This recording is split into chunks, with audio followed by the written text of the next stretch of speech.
Mari kita katakan sama-sama, Kristus dan tubuhnya. Konsep gereja bukan adalah organisasi. Konsep gereja bukan adalah klub perkumpulan. Konsep gereja bukan komunitas. Ingat, bulan gereja, bulan Juni, berita mimbar memutuskan agar kita setiap tahun diingatkan. Sekali lagi, mungkin kita selama ini mengerti musuh gereja itu kan organisasi, musuh mungkin gereja itu kan komunitas. Jadi ya suka-suka saya senang ya saya datang, saya tidak senang ya saya tidak datang. Apakah gereja selama ini dalam pandangan kita itu? Mari kita melihat satu sisi pemahaman gereja yang Tuhan kehendaki untuk kita boleh mengerti. Mari kita membaca Efesus pasal yang ke-5. Efesus pasal yang ke-5, mulai dari ayat 23. Kita baca bergantian dengan saya. Karena suami adalah kepala istri, sama seperti tekanannya ini. Kristus adalah kepala jemaat, dialah yang menyelamatkan tubuh. 24.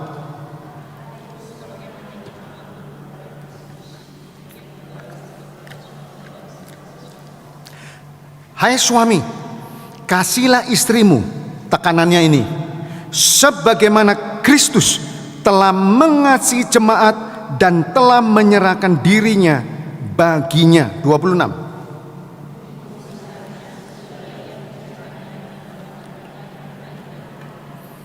Supaya dengan demikian ia menempatkan jemaat di hadapan dirinya dengan cemerlang tanpa cacat atau kerut atau yang serupa itu, tetapi supaya jemaat kudus dan tidak bercela. 28.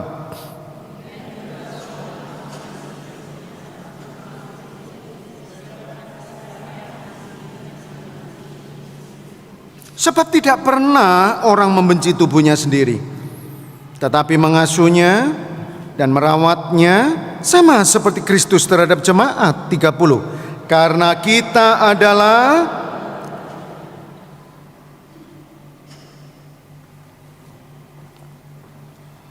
gereja adalah tubuh Kristus yang pertama.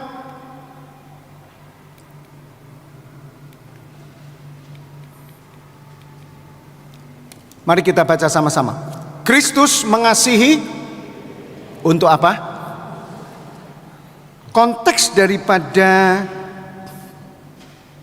Efesus di tengah-tengah daripada kota di mana di sana pelacuran bakti itu semarak. Ingat ya, kota di mana Rasul Paulus tinggal, umat Tuhan tinggal. Mengapa bagian ini berbicara tentang hubungan suami istri? Karena di sana hancur.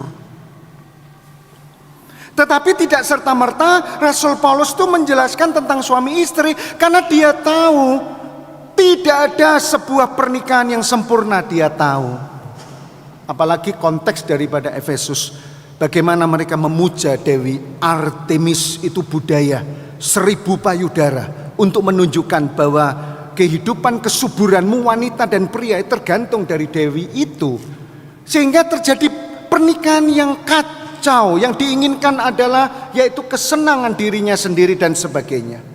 Berkaitan dengan Korintus sama. Yang tadi kita baca itu menjelaskan tentang keadaan jemaat Korintus yang terbelah, terpecah. Bukan karena mereka tidak ngerti bahwa tubuh itu ada tangan mata, tetapi Rasul Paulus menggunakan sebagai analogi yang menyamakan tentang keadaan mereka. Sehingga Rasul Paulus menggunakan bagian tubuh, mata itu menonjolkan diri, dan kemudian tangan itu menonjolkan diri, kaki demikian. Sehingga terjadilah perpecahan. Dan terakhir dikatakan segala sesuatu yang berjalan, beroperasi di dalam seluruh tubuh, karena Kristus sebagai kepala yang menetapkan mata, mulut, tangan, kaki dan sebagainya sebagai organ tubuh yang mempersatukan mereka. Jadi kenapa mereka tidak bisa menjadi berfungsi sebagai anggota tubuh? Apakah mereka tidak paham anatomi tubuh? Tidak. Karena mereka lupa bahwa gereja itu bukan organisasi. Gereja itu bukan komunitas. Gereja itu bukan klub. Gereja itu bukan perkumpulan. Tetapi gereja adalah tubuh Kristus. Sehingga Rasul Paulus menjelaskan kepada jemaat melalui surat-suratnya, melalui Efesus ini, bahwa sesungguhnya apa yang menyebabkan mereka terpecah, karena mereka tidak mengerti betapa Tuhan Yesus sebagai kepala atas tubuh mencintai tubuhnya. Melalui pujian yang tadi dinyanyikan oleh komisi wanita, jelas sekali satu irama, satu musik yang betul-betul membawa kita untuk merasakan betapa Tuhan mengasihi tubuhnya dengan Dia menyerahkan dirinya. Kasih yang digunakan untuk mengasihi gereja itu bukan kasih eros, hawa nafsu. Itu juga bukan kasih yang namanya philia, yang dinamakan kasih persaudaraan. Tetapi yang digunakan adalah kasih agape, artinya kasih yang diberikan kepada gereja yang tak pantas dikasih. Karena itu melalui pengorbanannya, melalui penderitaannya, dicambuk, dihina, sedemikian penderitaan yang dikatakan Alkitab melalui darah perjanjian. Itu yang membeli atau menebus, yaitu umatnya. Sedemikian Kristus mengasihi tubuh. Seharusnya mereka ketika mereka mengetahui bahwa tubuh ini, tangan, kaki, mata milik Kristus, mereka nggak boleh loh selain mengasihi. Pesan mimbar ini, Gereja KM Tong belajar, jangan meremehkan kasih Tuhan. Mari katakan sama-sama, saya tidak akan meremehkan kasih Kristus. Dalam diskusi dalam minggu ini dan beberapa bulan untuk mempersiapkan masuk gereja, kita diberhadapan dengan berbagai macam dinamika kehidupan gereja.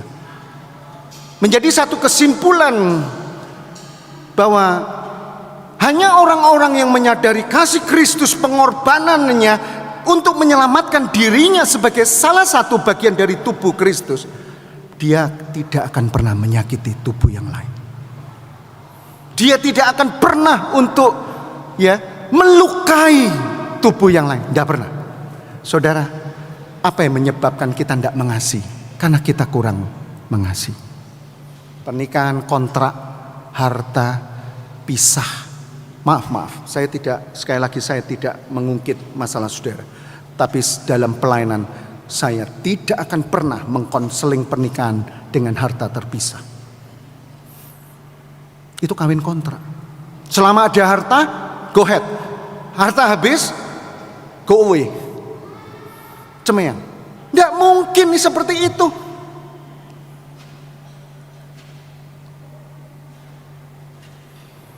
Apa yang menyebabkan kita tidak mengasihi? Karena kita tidak mengerti. Papa mengasihi. Papa, I walk. Wo I ni bu yo wapakso. Itu namanya eros. Sekali lagi gereja ini kita mesti harus menetapkan hati kita ketika kita memberi diri sebagai gereja yang dipilih, dikuduskan, itu artinya dipisahkan daripada dunia, daripada dosa, dan daripada maut kebinasaan. Bukan dengan usahamu, bukan dengan kebagusan kita, kepantasan kita, tetapi karena Allah menetapkan kepada gerejanya melalui pengorbanan kasih-Nya. Demikian Kristus mengasihi tubuhnya. Ketika umat Tuhan menyadari bahwa gereja itu tubuhnya, saya percaya tidak ada sikap dan perbuatan lain kecuali Anda akan berjuang mengasihi Tuhan. Aku mau cinta gerejanya sebagaimana Kristus mengasihi. Sekali lagi, dalam hal mengasihi jangan meremehkan kasih Tuhan. tanam dalam pikiran ketika kita menjadi tubuh Kristus satu dengan lain. Ingat, kalau Kristus mengasihi tubuhnya, maka kita satu dengan lain. Tidak ada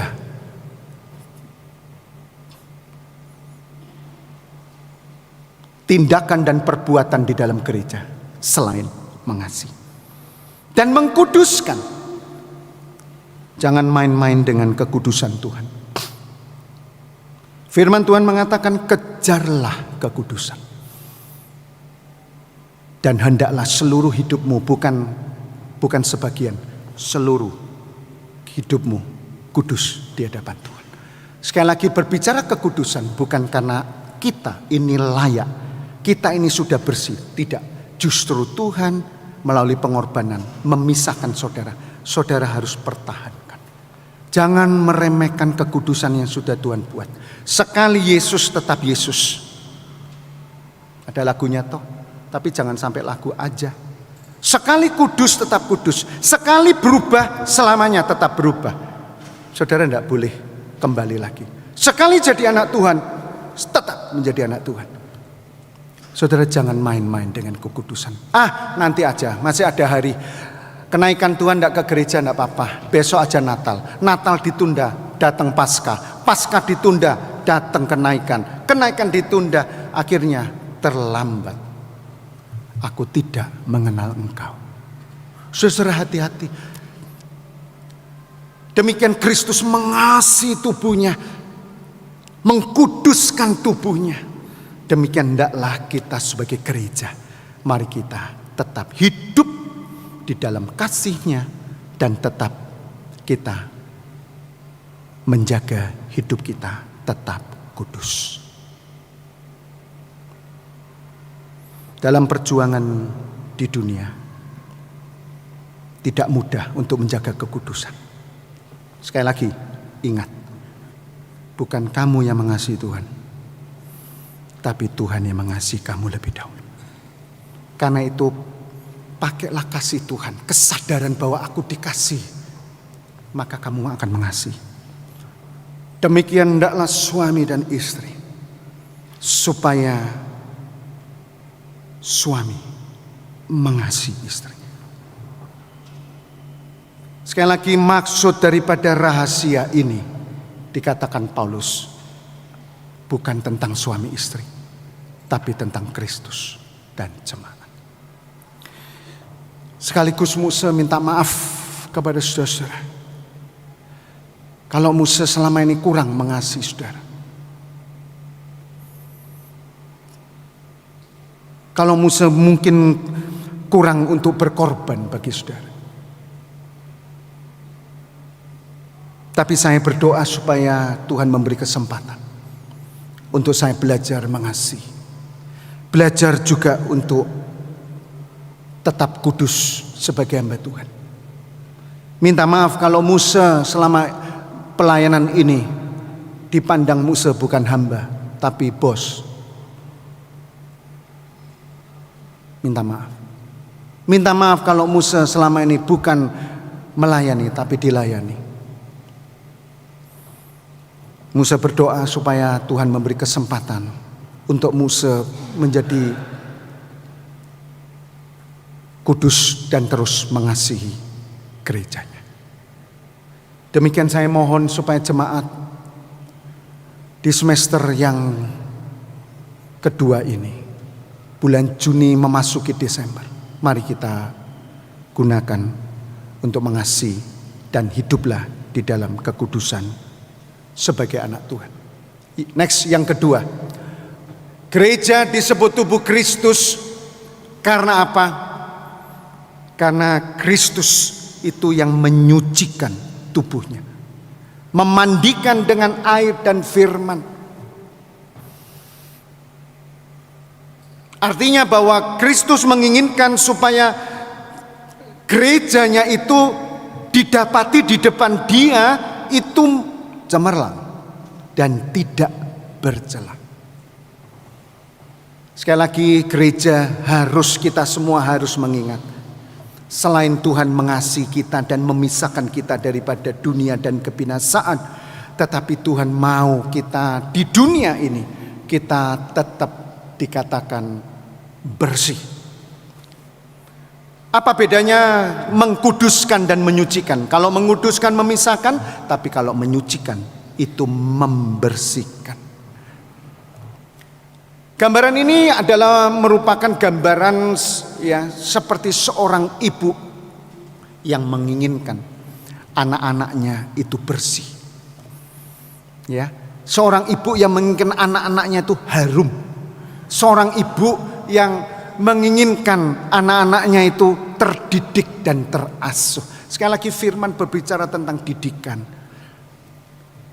Menyucikan gereja ini bukan hanya menyucikan secara physically, tetapi secara morally and spiritually. Saudara, Kristus itu mengutus Roh Kudus untuk menyucikan saudara supaya bersih daripada apa? Kenajisan, dosa, dan segala sesuatu. Loh, apa bedanya dengan mengkuduskan? Mengkuduskan berbicara tentang status sebagai anak Tuhan, tetapi menyucikan berbicara mengenai keadaan atau kondisi daripada anak Tuhan. Kalau di dalam bahasa Inggris, yang satu disebut being, yang satu disebut doing. Yang satu disebut status, kondisi kita sudah dipisahkan dari dunia, tetapi kita harus melakukan perbuatan-perbuatan yang sama dengan being kita, yang sama dengan status. Karena itu Roh Kudus diutus, dijaga supaya kamu tetap tidak kotor dan kamu tetap bersih, harum. Demikian Tuhan mengasihi gerejanya. Kalau kita mengetahui bahwa Tuhan begitu mengasihi gerejanya, mengasihi tubuhnya, bayangkan Kristus dan tubuhnya, dia kepala. Seperti Kristus mengasihi tubuhnya, menyucikan gerejanya, maka seharusnya gereja harus mau untuk disucikan. Marilah kita sebagai umat Tuhan, mari kita mengingat firman Tuhan itu bukan hanya sebagai kelengkapan kekristenan. Alkitab itu bukan menjadi kelengkapan, tetapi Alkitab itu akan menjadi penggenapan di dalam hidup kita. Karena seluruh warisan ditulis di sana, mulai dari kita hidup sampai kita nanti kembali ke sorga, semuanya ada di sana. Dan tujuan daripada firman adalah untuk supaya mengajar kita dan menyatakan kesalahan, memperbaiki kelakuan, mendidik kita di dalam kebenaran. Air yang dipakai ini adalah lambang baptisan, merupakan yaitu bagian di dalam pertobatan. Karena itu saya menyerukan sekali lagi bagi saudara yang belum dibaptis, segera baptis supaya selamatmu tidak. Baptisan itu kesaksian. Baptisan sekali lagi itu kesediaan saudara untuk disucikan selamanya. Karena itu baptisan tidak boleh main-main. Baptisan itu komitmen. Yesus dibaptis umur berapa? 30. Umur 8 hari dia serahkan kepada bait suci. Tetapi umur 30 dia komitmen untuk apa? Dia mau disucikan. Dia tidak berdosa. Dia tidak bercacat. Roh Kudus memenuhi dia. Dia pun mau dibaptis untuk menggenapi Taurat Tuhan. Sehingga gerejanya sebagai tubuhnya itu selain dikasih Tuhan, dia menyucikan tubuhnya. Untuk apa? Cemerlang dan tidak bercelah. Dalam setiap kesempatan, pribadi, kelompok maupun gereja, mari kita jemaat Tuhan, mari kita saling untuk menyucikan, mengingatkan melalui firman Tuhan. Pribadi, melalui PA, kelompok komisi, melalui mimbar, tujuannya itu untuk menyucikan kita dari segala perbuatan dosa, kesalahan. Kenapa di dalam liturgi gereja selalu ada pengampunan? Supaya kita disucikan. Tanam di dalam pikiran kita, kalau kita adalah gereja, maka tidak ada program lain di dalam gereja selain program penyucian. Kenapa firman terus disampaikan? Suka nggak suka, ngerti nggak ngerti, sulit atau mudah, terus disampaikan. Sebab pekerjaan firman bukan pekerjaan hamba Tuhan. Itu Roh Kudus. Hamba Tuhan hanya taat tunduk menyampaikan firman dengan benar, dengan bertanggung jawab sesuai dengan Alkitab. Roh Kudus yang akan menolong, yang akan menggenapi semua firman yang disampaikan. Karena itu mimbar tidak boleh sembarangan. Sekali lagi mari kita menjadi gereja yang disucikan. Ya, sebagaimana Kristus menyucikan kita. Supaya apa? Supaya kita menjadi apa? Kita menjadi mempelainya yang bersih. Tidak ada seorang ibu yang menginginkan anaknya kotor, lari-lari, pulang dari sekolah. Udah, biarin aja masuk kamar tidur. Tidak ada satupun. Oleh karena itu bukan hanya menyucikan, Kristus menyayangi gerejanya sebagai tubuhnya. Dia itu next. Yang ketiga adalah dia itu mengasuh dan merawat. Ayat 29 mengatakan dia merawat, dia mengasuh dan merawat, supaya ayat 27 adalah menempatkan sekali lagi gerejanya menjadi mempelainya. Luar biasa.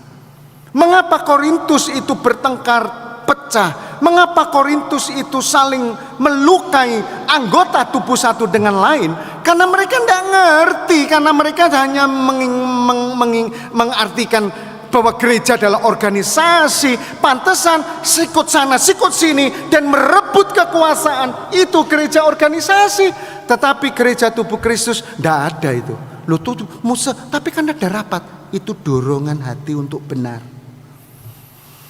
dorongan hati untuk nyatu, dorongan hati merasa bahwa saya tidak sendirian. Saudara, lain saudara, pemikiran yang benar, dasar pemikiran tentang gereja. Kalau kita mengerti bahwa gereja tubuhnya, kita mengasihi, kita merawat, kita mengasuh seperti Kristus, saudara akan berpikir keras bagaimana supaya gereja tetap bersih, tetap kudus, gereja tetap rapi, gereja tetap terasuh, gereja tetap terpelihara.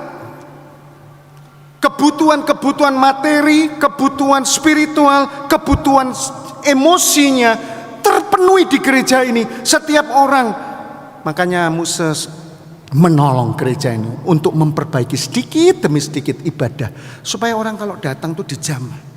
Kebutuhan spiritual dapat, kebutuhan emosi dapat, kebutuhan kognitif dapat, kebutuhan afektif dapat, kebutuhan untuk dia melakukan dapat, motivasi dapat. Nah itu gereja. Itu namanya Kristus itu mengasuh. Mengasuh di dalam istilah Yunani seperti seorang ibu mengasuh anaknya. Kalau merawat itu seperti seorang yang memeluk, yaitu seseorang untuk mendapatkan keamanan dalam saudara. Ketika anak-anak Tuhan berjuang di dunia di dalam pekerjaan, di mana dia menaruh, di mana ribaannya dia menaruh keletihan? Gereja. Sekali lagi saya pernah menceritakan di mimbar ini. Ada seorang ibu muda duduk di belakang. Selama 1 bulan saya lihat ikut doa terus sambil mencucurkan air mata. Lalu saya dekati, kenapa? Suami saya diambil sekretarisnya. Kok bisa pakai guna-guna? Sekarang di mana suamimu? Luar pulau. Guna-guna kalau luar dari provinsi pulau sulit. Sulit. Santet itu kalau sudah lebih daripada pulau ada otoritas pemerintah. Dia nangis di belakang. Gereja sebagai tubuhnya disediakan sama Tuhan. Pelukan. Gereja sebagai tubuhnya disediakan sama Kristus. Aku yang akan memenuhi kebutuhan spiritual, kebutuhan jiwamu, kebutuhan hatimu sekarang ini. Batinmu aku yang memenuhi. Saudara, persis 1 bulan saudara, tiba-tiba ada seorang laki-laki mendampingi berdoa di belakang. Ketika selesai berdoa saya panggil. Lalu saya tanya, siapa kamu? Saya suami daripada ibu ini. Kenapa kamu baru pulang? Lalu dia cerita. Saudara dengar. Dia bilang, Musa, persis selama 1 bulan. Tiba-tiba saya itu ingat mami. Nah, ingat, aneh ya. Cara Roh Kudus itu kalau membalikkan suami aneh-aneh. Ingat mami, bukan ingat istri. Nanti istri urusan kedua. Kenapa suamimu kok lepas dari kamu, gitu ya. Tapi untuk kembali dulu, ingat mami. Bayangkan, guna-guna kalau lewat dari pulau itu bahaya. Tapi tidak ada yang bisa mengalahkan kuasa Roh Kudus. Amin saudara. Kuasa Roh Kudus bekerja dan membuat dia dengan kekuatan dunamos daripada Roh Kudus. Dia bisa lari dari kos-kosannya. Dia bilang, Musa, saya tidak punya uang, tapi saya lari, saya naik ya kapal dan saya kembali ke kota saya. Saudara, lihat saudara. Betapa Tuhan menyediakan gerejanya. Itu pengasuhan dan perawatan. Sekali lagi Musa minta maaf kalau Musa kurang merawat saudara, kurang mengasuh saudara. Musa, terutama terakhir ini Musa beban cukup banyak. Pernikahan anak, Musa harus nanti ujian tesis sekolah, Musa harus menghadapi macam-macam. Apalagi kalau ada jemaat yang pundung, jemaat yang mutung, jemaat yang marah. Aduh, beban Musa itu saya tidak bisa apa-apa. Apalagi kalau urusan dengan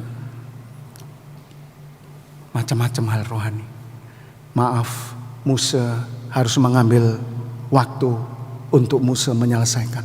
Sehingga Musa mungkin kurang memperhatikan. Musa sudah cukup, jangan bosan kalau Musa teleponnya.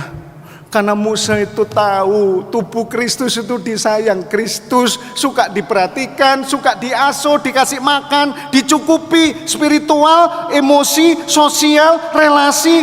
Aduh, semuanya sama Kristus disediakan. Karena itu ketika jemaat datang kepada Tuhan ibadah, saya percaya seluruh kebutuhan itu akan tersedia dalam hidup saudara. Sekali lagi Musa tidak bisa untuk memenuhi. Tapi Musa berdoa, Allah Roh Kudus akan selalu mengasuh dan merawat saudara. Dan seyogianya saya minta, biarlah saudara harus saling mengasihi. Saudara harus saling mengasuh. Perhatikan jemaat yang mereka tidak datang, mereka yang mungkin sakit, mereka mungkin butuh. Saudara, tadi Alkitab mengatakan Allah, ayat 28 1 Korintus 12, Allah menetapkan rasul, nabi, guru, pengajar, penginjil, mereka yang berbahasa roh, mereka yang melayani. Saudara akan dipenuhi dengan Roh Kudus. Saudara akan disebar untuk saudara menjadi pengasuh dan perawat. Saudara akan mengasuh dan merawat satu lain. Tidak ada kegiatan di dalam Kaimtong selain satu, mengasihi. Dua, belajar firman untuk kita saling bertumbuh dan membangun. Tiga, kita harus saling memperhatikan. Musa bersyukur komisi pria, komisi Unike, dan komisi-komisi lain. Musa melihat perkembangan. Bukan kehebatan mereka, bukan kerajinan saja, tapi Musa melihat saling memperhatikan. Musa selalu menangis di rumah kalau mendengar mereka berdoa kelompok. Musa mengatakan, saya tidak pernah mendengarkan seperti ini. Mungkin jemaat hanya mendengar gini, mungkin kata-kata penghiburan. Musa tidak. Gereja ini spesial. Kelompok-kelompok doa. Warta ini ada kelompok doa. Saya tidak pernah menjumpai. Oleh karena itu saya bersyukur. Saya harus mengatakan bahwa Kaimtong ini bukan gereja biasa. Saudara tidak salah masuk Kaimtong. Saudara tidak salah. Gereja ini adalah tubuh Kristus. Gereja ini mau berjuang mengasihi. Kalau belum mengasihi jangan pundung. Tapi doakan, kami akan mengasihi. Dan saudara juga mengasihi. Kami akan belajar bersama. Kami akan merawat satu dengan lain. Akhir kata, saudara setia kepada gereja saudara ya. Saudara setia. Setia, hanya orang yang setia yang bisa menikmati ya kemuliaan.